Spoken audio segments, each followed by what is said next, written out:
Twelfth board exam chemistry के first chapter का जो इंपॉर्टेंट क्वेश्चन है, जो पूछा जाता है बार बार और ज्यादा चांसेस हैं इस बार बोर्ड एग्जाम में पूछने की, चलिए उसको आज हम लोग कंप्लीट कर लेते हैं केमिस्ट्री के पहले चैप्टर को। देखिए केमिस्ट्री में जो सबसे पहला जो पॉइंट इंपॉर्टेंट है वो है फ्रैंकल दोष। देखिए ऐसे तो दोष दो प्रकार के मतलब होते हैं सबसे ज्यादा इंपॉर्टेंट, वो है शॉर्टकी दोष और फ्रैंकल दोष। तो उसमें फ्रैंकल दोष को पहले जानते हैं, उसके बाद जो हम शॉर्टकी दोष और फ्रैंकल दोष के बीच अंतर को भी जानेंगे।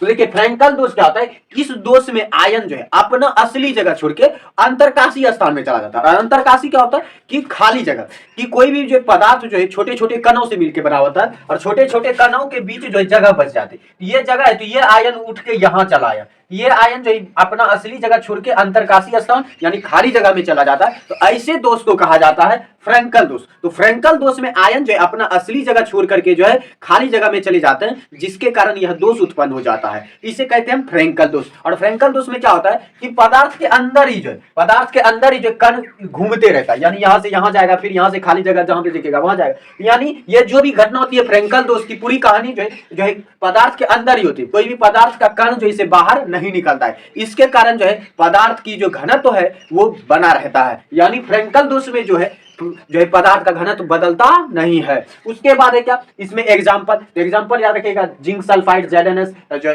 AgCl, AgBr, AgI, इस तरह से आपको 2-4 एग्जांपल याद भी रखने हैं। उसके बाद देखिए क्या है, सहसंयोजक ठोस और नेटवर्क ठोस। देखिए ऐसे तो नेटवर्क ठोस जो है इसका इंग्लिश होता है, लेकिन होता क्या कि बोर्ड एग्जाम का कोई गारंटी नहीं, कभी इंग्लिश वर्ड को हिंदी में डाल देता है, तो सहसंयोजक ठोस के जगह नेटवर्क ठोस भी आपको मिल सकता है, तो आपको याद रखना है। देखिए सहसंयोजक ठोस अगर देगा तो आपके लिए आसान परिभाषा बनाना कि वैसा ठोस जिसमें सहसंयोजक बंद पाए जाते हैं उसे हम सहसंयोजक ठोस कहते हैं। इस तरह से आप नाम में ही परिभाषा बन जाता है, लेकिन वहीं पर अगर नेटवर्क ठोस पूछ दिया जाता है आपको थोड़ा बेहतरीन ढंग से याद करना पड़ेगा कि नेटवर्क ठोस का हिंदी होता है सहसंयोजक ठोस। तो वैसा ठोस जिसमें सहसंयोजक बंद द्वारा जो एक 3D यानी त्रिविमीय संरचना का निर्माण हो जाता है उसे हम कहते हैं सहसंयोजक ठोस यानी नेटवर्क ठोस। जैसे कि ग्रेफाइट हो गया, ग्रेफाइट, हीरा, जो भी चीजें मजबूत होती हैं वो चीजें किस में आती हैं, सहसंयोजक ठोस में आती हैं। उसके बाद देखिए एक न्यूमेरिकल बहुत ज्यादा फेमस न्यूमेरिकल है जो बिहार बोर्ड के खास के लिए एग्जाम के लिए, कि लिथियम जो BCC रवा बनाता है।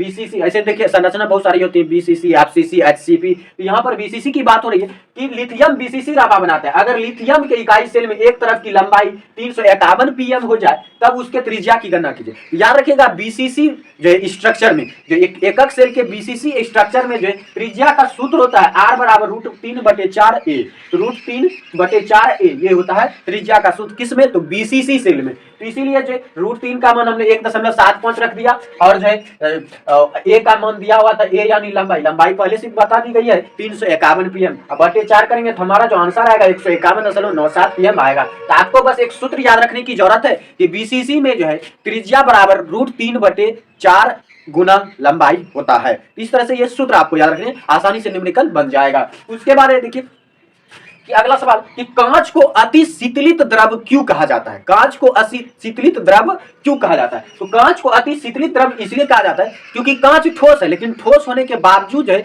ये द्रव के गुण के तरह व्यवहार करता है कि कांच को पिघलाइएगा तो वो द्रव बन जाता है, तो मंद गति से वो चलते रहता है, तो इसीलिए कांच को अति शीतलित द्रव कहा जाता है। तो कांच में जो ठोस के अलावे जो है मंद गति से चलने वाला द्रव्य गुण भी पाया जाता है, इसीलिए इसे कांच को जो है अति शीतलित द्रव कहा जाता है। उसके बाद देखिए बिंदु दोष क्या है, तो बिंदु दोष देखिए किसी क्रिस्टल में जो है, किसी क्रिस्टल में जो देखिए 3 तरह के दोष मुख्यतः होते हैं, स्टोकियोमेट्री दोष, जो है नॉन स्टोकियोमेट्री दोष और अशुद्धि दोष। इन तीनों दोष को जब मिलाकर एक दोष को नाम देते हैं वो दोष बन जाता है बिंदु दोष। यानी किसी क्रिस्टल में स्टोकियोमेट्री, नॉन स्टोकियोमेट्री और अशुद्धता के कारण जो दोष पाए जाते हैं उसे हम जो है अशुद्धि दोष बिंदु दोष कहते हैं। इस तरह से जो बिंदु दोष 3 तरह के हो जाते हैं। सॉरी यहाँ पर तीसरा मैंने नहीं लिखा है, तो आप याद रखिएगा अशुद्धता दोष, याद क्या रखना है, अशुद्धता दोष। अगले सवाल पे चलते हैं कि चांदी सबसे अच्छा चालक क्यों है। देखिए चालक बनने के लिए इलेक्ट्रॉन का रास्ता साफ होना चाहिए, क्योंकि इलेक्ट्रॉन चल रहा है तो बिजली आ रही है, बिजली आने का मतलब है इलेक्ट्रॉन चल रहा है, क्योंकि इलेक्ट्रॉन बिजली आती है आवेश के कारण, चार्ज के कारण, और चार्ज होता किस पे, तो चार्ज होता है इलेक्ट्रॉन पे। इसीलिए चार्ज चलने के लिए इलेक्ट्रॉन का चलना जरूरी है, इसीलिए इलेक्ट्रॉन का रास्ता साफ होना चाहिए। जिस भी सड़क का जो रास्ता एकदम चिकना होता है उस पर गाड़ी सुई सुई एकदम तेजी से चलती है। तो उसी तरह से जो है चांदी में क्या होता है कि चांदी में प्रतिरोध चांदी का बहुत कम होता है। चांदी का प्रतिरोध बहुत कम होने के कारण जो है उस पर जो विद्युत चालकता उसकी ज्यादा होती है कि चांदी से बिजली बहुत तेजी से आगे बढ़ता है। तो इसलिए अगर आपसे पूछा जाएगा कि चांदी सबसे अच्छा चालक क्यों है, तो चांदी में चालकता जो है बहुत ज्यादा होती है और प्रतिरोध बहुत ज्यादा कम होता है, इसीलिए चांदी जो सबसे अच्छा चालक है। उसके बाद है देखिए शॉटकी दोष और फ्रैंकल दोष में क्या अंतर है। तो शॉटकी दोष और फ्रैंकल दोष की हम पहले भी चर्चा कर चुके। फ्रैंकल दोष सबसे पहला हमने वही चर्चा किया था कि फ्रैंकल दोष में क्या होता है कि कोई भी कण जो है अपना असली जगह छोड़ के कहीं खाली जगह देखता है तो वहां टपक जाता है, और फिर क्या होता है कि जो कण का असली जगह था वो तो खाली हो गया क्योंकि वो तो अपना घर छोड़ के जा चुका है, तो उसका घर तो हो गया खाली। तो इस तरह से ये होता है फ्रैंकल दोष। तो फ्रैंकल दोष में क्या होता है कि ये अपने घर के अंदर ही रूम बदलता रहता है, अपने घर के अंदर ही रूम बदलता रहता है, इसलिए इसका घनत्व में कोई परिवर्तन नहीं होता है। क्योंकि आपके परिवार में मान लीजिए 10 लोग हैं और आप रूम बदल रहे हैं, तो आपके घर में अभी भी तो 10 लोग ही हैं। तो इस तरह से घनत्व यानी कणों की भीड़, तो घनत्व इसमें नहीं बदलता है। लेकिन वहीं शॉटकी दोष में क्या होता है, शॉटकी दोष में होता है कि कोई भी कण पदार्थ से बाहर निकल जाता है, कोई भी कण जो पदार्थ से बाहर निकल जाता है। जैसे कोई घर में 10 लोग हैं, उसमें से 2 लोग कहीं बाहर चले गए, तो अब बच गए कितने उस घर में लोग, 8 लोग बच गए। तो ऐसे दोष को कहा जाता है शॉटकी दोष। तो शॉटकी दोष में क्या होता है कि घनत्व तो कम हो जाता है, क्योंकि घर में 10 लोग थे, 2 लोग तो चले गए, तो अब तो 8 हो गया 10 से घटकर। तो इसीलिए क्योंकि इससे कण बाहर निकल जाते हैं, शॉटकी दोष में जो पदार्थ से कण बाहर निकल जाते हैं, इसलिए शॉटकी दोष में जो घनत्व तो कम हो जाता है। इस तरह से शॉटकी दोष और फ्रैंकल दोष में आपको अंतर याद रहेगा। उसके बाद है देखिए क्या शॉटकी दोष और फ्रैंकल दोष में अंतर याद हो गया। उसके बाद है फेरो चुंबके और पारा चुंबके में अंतर याद रखना है। तो फेरो चुंबके और पारा चुंबके में आसान है याद रखना। आपने चुंबक कभी ना कभी देखा होगा, बचपन में बहुत खेला होगा पैसा के लिए। तो चुंबक और लोहा को जब आप सटाते हैं तो वो सट जाता है। तो चुंबक क्या होता है कि चुंबक को कहीं पर भी रख दीजिए, कितनी भी दिन रख दीजिए, चुंबक में चुंबकीय गुण बना रहता है। लेकिन लोहा में चुंबकीय गुण तभी तक रहता है जब तक आपने चुंबक सटाए। जैसे ये मेरा हाथ मान लीजिए चुंबक है, ये हाथ चुंबक नहीं है, बस मान लेना ये चुंबक है।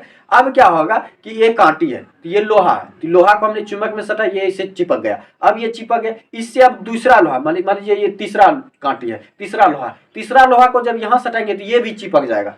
क्यों चिपक जाएगा, क्योंकि जब चुंबक लोहा से सटा तो लोहा में भी जो चुंबकीय गुण आ चुका है, इसमें भी चुंबकीय गुण है, इसलिए इसमें भी कोई लोहा सटाएंगे तो ये भी चिपक जाएगा। लेकिन जैसे ही हम चुंबक को हटा लेंगे तो लोहा से चुंबकीय गुण खत्म हो जाएगा और ये हाथ भी हट जाएगा। तो इस तरह से जो है फेरो चुंबकीय और पारा चुंबकीय होता है कि फेरो चुंबकीय हो गया कि जिसमें चुंबकीय गुण कुछ देर के लिए होता है, कि फेरो चुंबकीय में कुछ जो चुंबकीय गुण कुछ देर के लिए होता है। जब तक आप चुंबक सटाए रखेंगे यानी चुंबकीय क्षेत्र जब तक देंगे तभी तक चुंबकीय गुण रहेगा। लेकिन पारा चुंबकीय में क्या होता है कि पारा चुंबकीय में चुंबकीय गुण हमेशा रहता है, पारा चुंबकीय में चुंबकीय गुण हमेशा रहता है। जैसे चुंबक को कितने भी रख दीजिए, कैसी भी परिस्थिति में रखिए, चुंबक का काम ही चुंबकीय गुण करना, तो चुंबक में चुंबकीय गुण हमेशा रहता है। इसलिए चुंबक हो जाएगा पारा चुंबकीय और लोहा हो जाएगा फेरो चुंबकीय। तो इस तरह से आपको याद रहेगा कि फेरो चुंबकीय में चुंबकीय गुण कुछ देर के लिए होता है, लेकिन जो है पारा चुंबकीय में चुंबकीय गुण हमेशा के लिए होता है। उसके बाद देखिए क्या है CH-Cl की बनावट। CH-Cl की देखिए बनावट क्या है, CH-Cl में जो Cl आयन चारों बगल रहता है और बीच में जो कोष्टिका होती है, वहां पर जो CS+ आयन, तो कोष्टिका में CS+ आयन होता है और जो सीमा पर जो किनारों पर सीमा पर जो Cl आयन होता है। इस तरह से जो है Cl आयन जो सीमा पर होता है, Cl- आयन सीमा पर होता है और CS+ आयन जो है कोष्टिका में होती है यानी बीच में होता है, केंद्रक में। उसके बाद देखिए इसका उपसंयोजक संख्या जो है 8:8 में होता है। इसका उपसंयोजक संख्या जो है 8:8 में होता है, किसमें CH-Cl में, यानी 8Cl और 8CS इस तरह से होता है, 8:8 में होता है। उसके बाद CH-Cl संरचना में एकक सेल की संख्या सिर्फ 1 होती है, इसमें एकक सेल सिर्फ 1 ही होता है। इस तरह से आपको याद रखना पड़ेगा CaCl की बनावट। उसके बाद देखिए ये तो 2 नंबर का था, अब है 5 नंबर का दो सबसे इंपॉर्टेंट सवाल केमिस्ट्री फर्स्ट चैप्टर में, वो है क्रिस्टलीय ठोस और अक्रिस्टलीय ठोस में अंतर। देखिए क्रिस्टलीय ठोस और अक्रिस्टलीय ठोस में अंतर रखना भी याद है, एक ईंट को ले लीजिए और एक कांच को ले लीजिए, बस एक ईंट लेना एक कांच लेना, दोनों में अंतर करना है, आपका क्रिस्टलीय ठोस और अक्रिस्टलीय ठोस में अंतर हो जाएगा। तो क्रिस्टलीय ठोस ईंट, ईंट क्या है क्रिस्टलीय ठोस, कांच क्या है अक्रिस्टलीय ठोस। तो ईंट क्या मजबूत है, तो यानी क्रिस्टल ठोस बहुत ज्यादा मजबूत होते हैं, कांच क्या है बहुत कमजोर होता है, यानी अक्रिस्टल ठोस बहुत कमजोर होते हैं। उसके बाद जो है क्या, उसके बाद देखिए क्या है कि जो है ईंट में क्या होता है कि उसका कण कहीं कहीं देखिएगा छेद भी हो जाता है ईंट में, तो यानी वो विषमदैशिक होती है, हर जगह समान नहीं होता है, तो यानी क्रिस्टलीय ठोस विषमदैशिक होता है, वहीं पर कांच का प्रत्येक कण प्लेन होता है, इसीलिए तो आर पार हमको दिख जाता है कांच से, तो इसीलिए कांच क्या होता है समदैशिक होता है, तो कांच समदैशिक होता है और वहीं जो है ईंट विषमदैशिक होता है, यानी क्रिस्टलीय ठोस विषमदैशिक होते हैं और क्रिस्टलीय ठोस समदैशिक होते हैं। इस तरह से आपको याद रखना, 2-4 एग्जांपल भी याद रखना पड़ेगा, NaCl, CS, ZnS ये क्रिस्टलीय ठोस हैं, और जो है अक्रिस्टलीय ठोस बहुलक यानी पॉलीथीन जो आप लेके चलते हैं सब्जी लाने के लिए, कांच रबर ये सब क्या होता है अक्रिस्टलीय ठोस। और क्रिस्टलीय ठोस असली ठोस है क्योंकि वो सिर्फ ठोस है,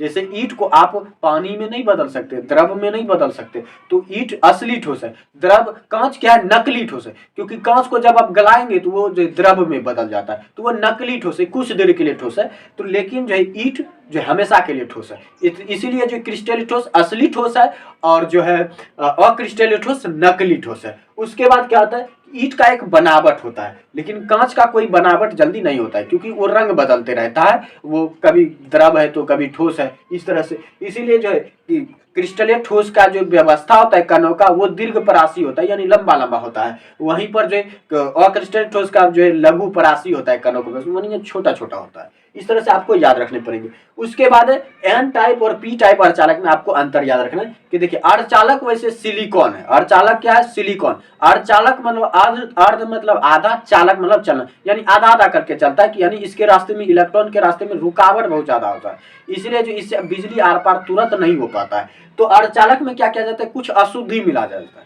अर्धचालक में जब अशुद्धि मिला जाता है तो वो फरफर जो उसका इलेक्ट्रॉन दौड़ने लगता है, तो दौड़ने लगता है, इस कारण से जो है एन टाइप और पी टाइप अर्धचालक का निर्माण होता है। तो जब अशुद्धि क्या मिला जाता है 5 संयोजकता वाला, तो यानी जिस अर्धचालक में 5 संयोजकता वाला अशुद्धि मिला जाता है, 5 संयोजकता यानी 5 इलेक्ट्रॉन, तो अंतिम कक्षा में 5 इलेक्ट्रॉन वाला जो है जो तत्व मिला जाता है जब अर्धचालक में, तो वो बन जाता है एन टाइप अर्धचालक। और जब किसी अर्धचालक में जो है 3 संयोजकता वाला अर्धचालक मिला जाता है तो वो बन जाता है पी टाइप अर्धचालक। इस तरह से एन टाइप अर्धचालक होता है 5 संयोजी अशुद्धि मिलाने वाला, और पी टाइप अर्धचालक होता है 3 संयोजी अशुद्धि मिलाए जाने वाला। इसलिए उसके बाद क्या होता है कि एन टाइप में इलेक्ट्रॉन ज्यादा होता है और पी टाइप में होल ज्यादा होता है। तो एन टाइप में इलेक्ट्रॉन ज्यादा, पी टाइप में होल ज्यादा होता है। उसके बाद जो है आपको एग्जांपल याद रखना है कि एन टाइप में जो है फास्फोरस को मिलाते हैं सिलिकॉन के साथ, इसलिए यहाँ पर मैंने लिखा है फास्फोरस वाला सिलिकॉन। तो फास्फोरस मिला सिलिकॉन जो है एन टाइप अर्धचालक है,